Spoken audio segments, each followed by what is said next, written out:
कद्दू की खेती के लिए उपयुक्त मिट्टी। कद्दू की खेती को करने के लिए उचित जल निकासी वाली उपजाऊ मिट्टी की आवश्यकता होती है। कद्दू की फसल की अच्छी वृद्धि के लिए गर्म और आर्द्र दोनों ही जलवायु को उपयुक्त माना जाता है। इसकी फसल में अधिक पानी की आवश्यकता होती है, किंतु अधिक जलभराव वाली भूमि को इसकी खेती के लिए उपयुक्त नहीं माना जाता है। कद्दू की अच्छी फसल के लिए जमीन का pH मान 5 से 7 के मध्य होना चाहिए। कद्दू की खेती के लिए उपयुक्त जलवायु और तापमान।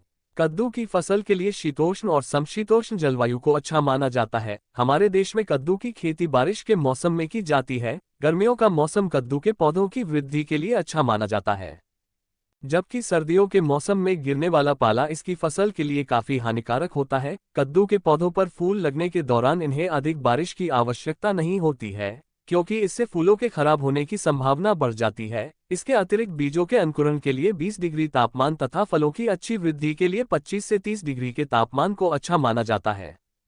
कद्दू की फसल के लिए खेत को कैसे तैयार करें? Prepare the field. कद्दू की फसल को खेत में लगाने से पहले खेत को अच्छी तरह से तैयार कर लेना चाहिए। इसके लिए सबसे पहले खेत की अच्छी तरह से गहरी जुताई कर देनी चाहिए। इसके बाद मिट्टी पलटने वाले हलों से एक बार फिर जुताई कर दे। इसके बाद कुछ दिनों के लिए खेत को ऐसे ही छोड़ दे ताकि मिट्टी में अच्छी तरह से धूप लग सके। इसके बाद खेत में पुरानी गोबर की खाद को डालकर अच्छे से मिट्टी में मिला दे। खाद को ठीक से मिट्टी में मिलाने के बाद पाटा लगवा कर चला दे। इससे खेत समतल हो जाएगा। इस समतल खेत में कद्दू की फसल को उगाने के लिए क्यारियों को तैयार कर लेना चाहिए। कद्दू के पौधों में सिंचाई। कद्दू के पौधों में बीजों के अंकुरण के लिए अधिक सिंचाई की आवश्यकता होती है। पर्याप्त मात्रा में सिंचाई होने पर ही इसके पौधे पर लगने वाले फल अच्छे से विकास कर पाते हैं। कद्दू के खेत में नमी को बरकरार रखने के लिए बीज रोपाई के 3 से 4 दिन के अंतराल में सिंचाई करने की आवश्यकता होती है। गर्मियों के मौसम में इसके पौधों को सप्ताह में एक बार पानी देना जरूरी होता है, किंतु बारिश के मौसम यदि बारिश ठीक से हुई है तो जरूरत पड़ने पर ही सिंचाई करनी चाहिए। कद्दू के खेत में खरपतवार नियंत्रण।